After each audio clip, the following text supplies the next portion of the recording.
Yes, my name is Rikke Toft Nørga. I'm an associate professor in educational design and technology at the Danish School of Education at Aarhus University in Denmark. And I've always been excited for higher education. I always wanted to take an education that was the highest form of education, which is the university degree. And when I went to the university, I just wanted to stay there forever. So I just stayed at Aarhus University forever and keep on really intending to stay there and work with higher education. So I was really excited. I totally loved the teachers, the experience, the subjects. I did my master's in Nordic language and literature, so language philosophy and poetry. And then I fought a couple of years to get a PhD fellowship, and got that in media and information studies, doing a PhD on game design and how different kinds of design invite for different kinds of interactions and experiences. And as part of my PhD, I also had to do some university teaching. And there I realized that not everyone was so excited, naturally excited and naturally engaged as myself. So I was not like the model for every student. And so I struggled a bit with that realization. My teaching for the first couple of years were like horrible. They were only teaching to myself.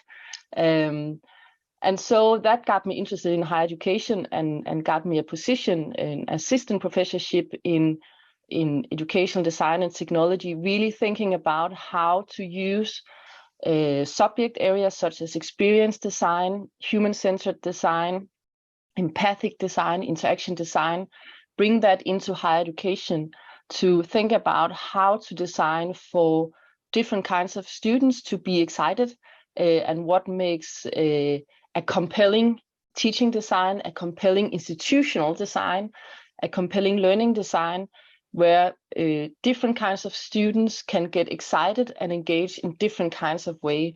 So really, how can we create institutions, create teaching, create learning that are compelling experiences, create value and worth in both teacher and learner lives, and makes it a human experience to be at a university.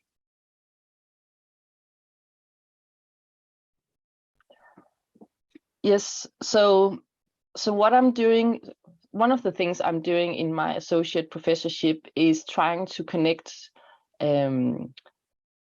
basic theories, even philosophy, with on-the-ground practices of both kind of educational technologists, designers, teachers, and learners. And so again, going back to my own excitement about the university, you can say that that kind of the one metaphor to capture that could be the metaphor, the very well-known metaphor of the ivory tower. So really going to the university and just kind of absorbing all the knowledge and then coming out on the other side well educated. And there it's the university that is kind of in control of what counts as knowledge, what counts as competencies, when are you educated or not. And that was kind of a perfect model for me, so to speak. But it's not necessarily a model that is the perfect model for the world as it is today. So when I look at the higher education institutions landscape today, I really see kind of the Mode 2 institution taking over the world, which could, with a crude metaphor, be called kind of competence factories for employability. So there it's kind of the society that decides, or the governments that decides, what kinds of knowledge, what kind of competence do we need. We need 10,000 more engineers and so on and so forth. But again, that's not necessarily either the best model for students or the university to be kind of a learning or a competency provider, because the society is in rapid change all the time. The climate crisis, the citizens getting older, how to create solutions for things we do not know what the solutions could be. We perhaps don't even know the problem. So the government and the Mode 2 institutions with the competence factories are very good at kind of addressing current problems and asking universities or students to get competent to solving those current problems. But societies and governments and the industry are not necessarily very well equipped for thinking about how to create knowledge for something we do not yet know that we might need in the future. So this is this kind of new model that I'm talking about, and I'm really working with in my research, which is called the Mode 3 institutions, which is more like a community hall or a hybrid institution where industry, society, culture, organizations, citizens, universities, students, teachers, and researchers really work together in a very open way, getting new ideas, thinking new thoughts, solving problems both in the present time, but also potential future problems. So this is really what I'm talking about. I also think that's what is present in this very nice report that came out of the European University Association called Universities Without Walls, a Vision for 2030, and kind of again pointing towards universities needs to kind of open up their walls and go into the world and participate in new ways, but without kind of being a slave to the industry or society and only delivering what they think we need. So this kind of more equal partnership and new types of partnership between institutions and culture, societies, industry is really what I'm working towards. Again, on the ground level, how can teachers, how can students, through their practices and during their education, help with that kind of vision? How can teaching be something that takes place in the world? How can students contribute to the world and work with the world, even for the world, during their studies? And I think that's where hybrid and hyper-hybrid education, that is kind of my core field, is really trying to address and deliver some tools and solutions and inspirations for.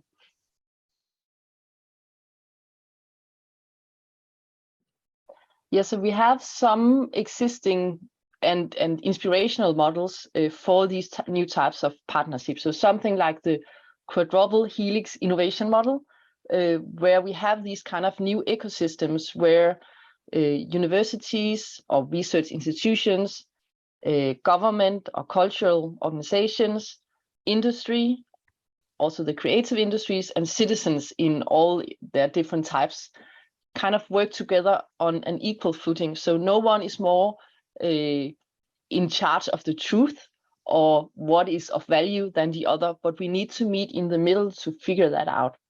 And so here technologies can help because they have a potential of opening, of removing the walls, so to speak, so we can kind of teach in the open.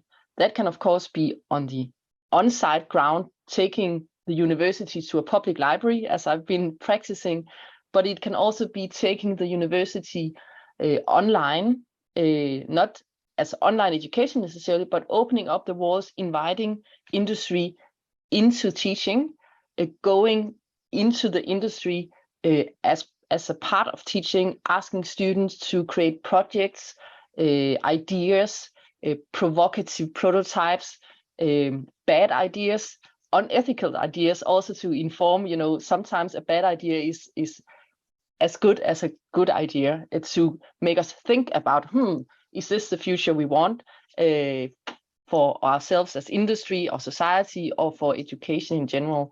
So tech is really, when done right, a partner in this new ecosystem where we use it to create new types of dialogues, new types of collaborations. So students can work with industry as an academic practice, as a study practice on the highest form of education. So it's not about a give and take, as we sometimes see, like proponents of students doing internships at industry partners, but it's more like a dialogue and a communication, a dialogue, a exploration and examination and inquiry into how can we help each other here with whatever problems we face as a society, as an industry, and also as higher education. It's also industry helping universities to become more powerful, as it is universities helping industry or society become better or more powerful or more educated, or whatever that means.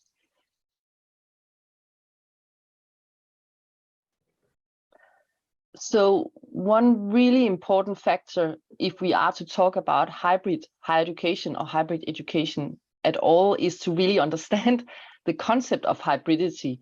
That is something that existed before the pandemic as a really nice philosophical concept. So when we breed new hybrids, we bring new types of plants or animals or cultures into being that was not there before. It's a new hybrid, it's a new bastard.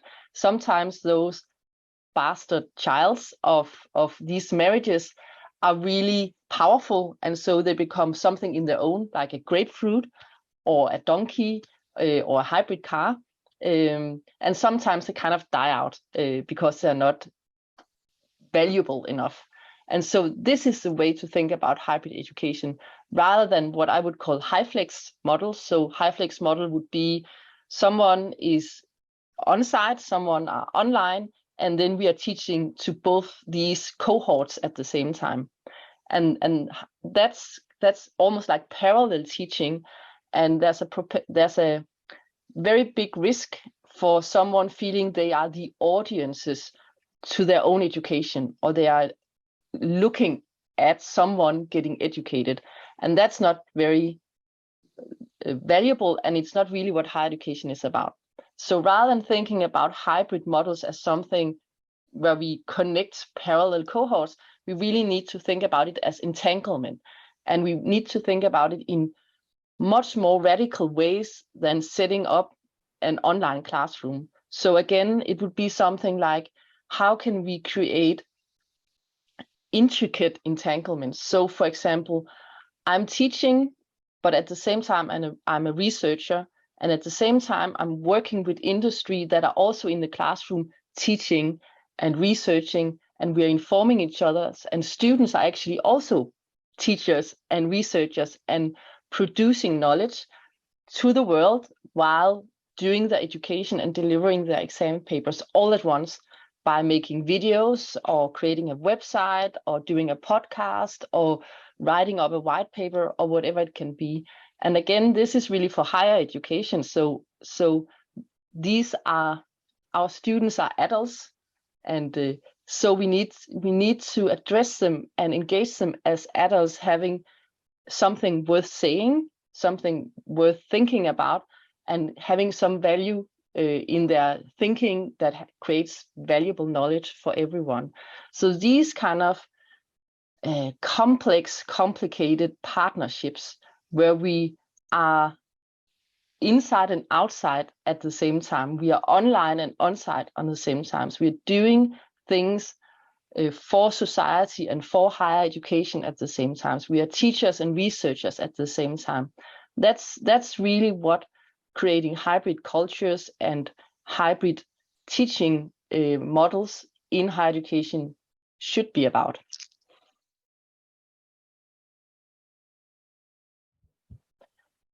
Yes, so putting humans before systems connect back to my PhD work, I think, on human-centered design, experience design, interaction design, empathic design, and also my work as designer today within education, both on kind of an institution level and on the ground teaching level.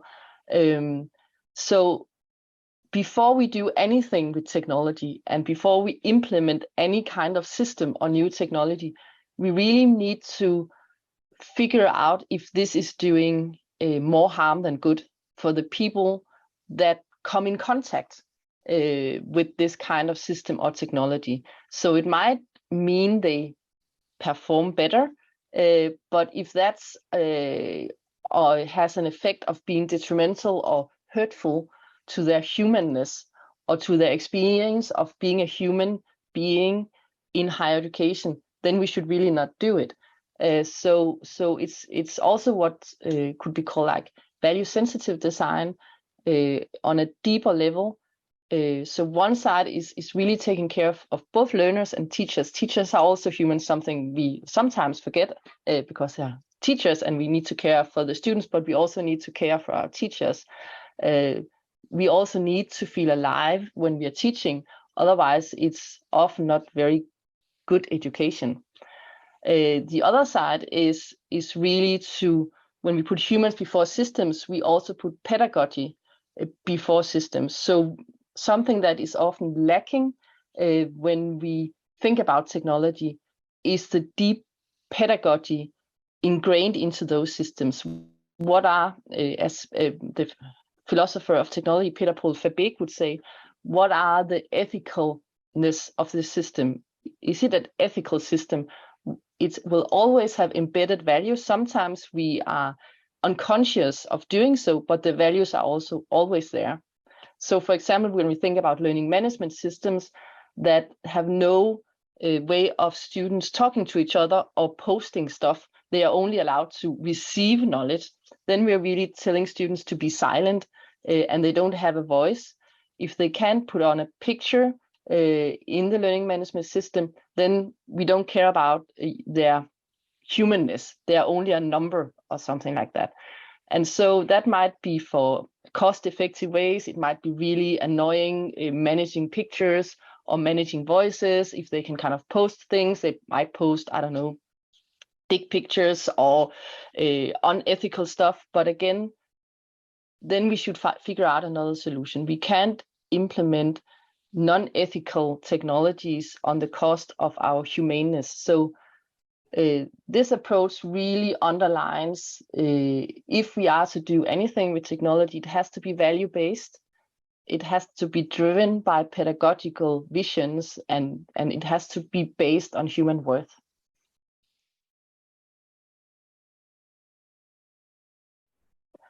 Yes, I think another really important notion is the notion of diversity or heterogeneity.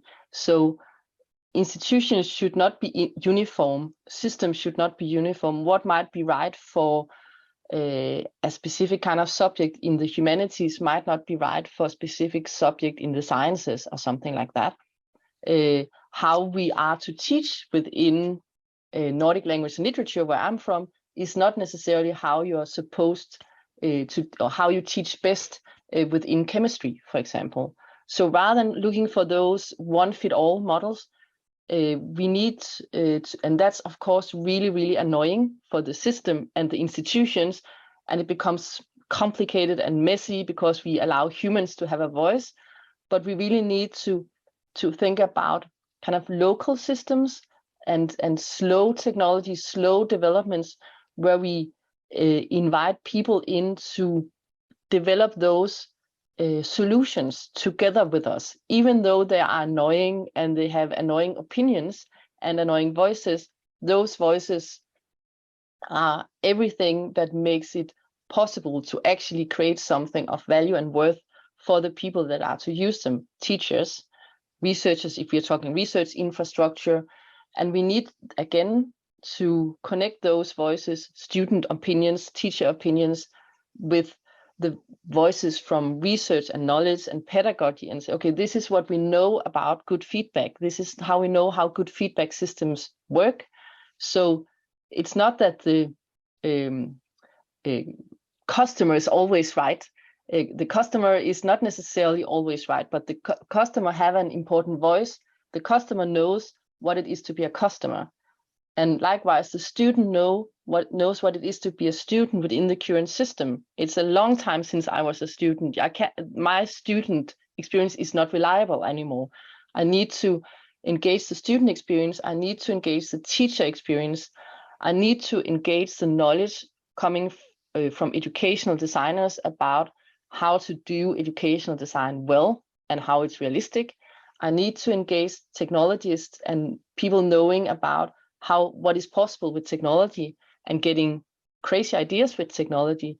And then I need to engage people knowing about the purpose of higher education, educational philosophers or pedagogues, having the deep-rooted knowledge of not losing the purpose of higher education when we work with technology, which is something that is really easy. So all of this points towards creating these kind of hybrid communities in this sense, where all these people work together and take the time to work together. I think we need to slow down a little bit.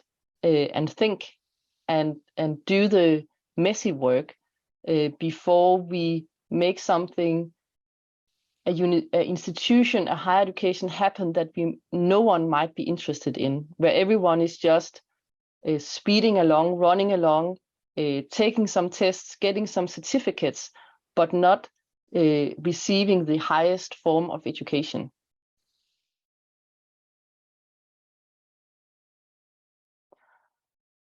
I would say thinking about this hybrid model, when we also think about developing institutions and developing teaching and developing learning environments and learning experiences, we actually all need to level up and we all need to gain new competencies. So teachers would need to gain competencies or understanding and knowledge about the student perspective and what kind of competencies students find important and what kind of competencies society finds important and why. And then, of course, as teachers, bring in the competencies that are important for higher education and for fulfilling the purpose of higher education. Designers would need competencies in pedagogy and the purpose of higher education, even perhaps reading a book on the idea of the university before bringing in the ideas that might be really relevant for industry or really relevant for, I don't know, public education or something like that, but not really relevant for higher education. And technologies needs to be educated or have competencies in educational design, theories, network learning, and pedagogy. So we really need to educate each other. So that's back to this kind of mode 3 model for the new kind of institutional model that is needed, where we actually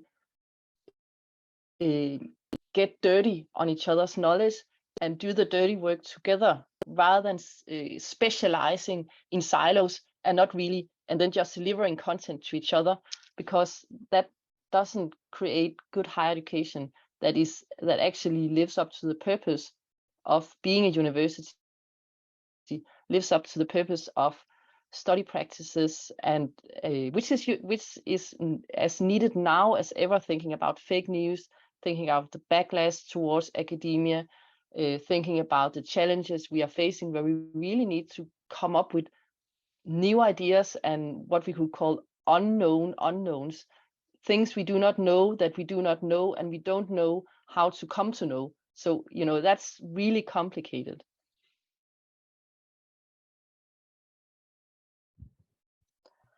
Yes, I think there's a big challenge, or the grand idea, which is creating this new model, taking this challenge serious on the macro level in Europe, in the world, on a national scale, and also as Aarhus University, where I come from. How is this more than talk? How do we walk the walk here, so to speak? What does this require of us, of industry, culture, and so forth?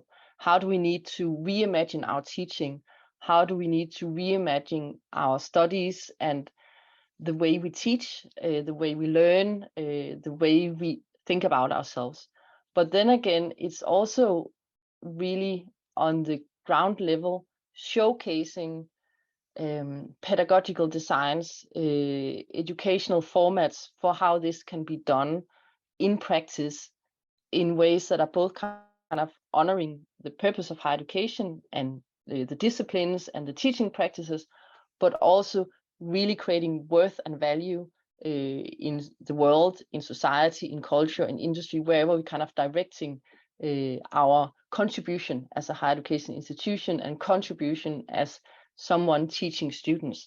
So I think, kind of rounding up, what would be next steps from my viewpoint would be to come together on the macro level, meso level, and micro level, and showcase how this new model that I think everyone is agreeing on actually look like in practice, and how do we develop signature designs for this new model, learning environments, teaching activities, technological setups that really honor the pedagogical values and visions embedded in higher education, and how do we create a signature pedagogy of how to practice with technology integrate technology, communicate through technology, co-create with technology and the world, so we can kind of start this journey together towards 2030 or whatever European universities see for themselves.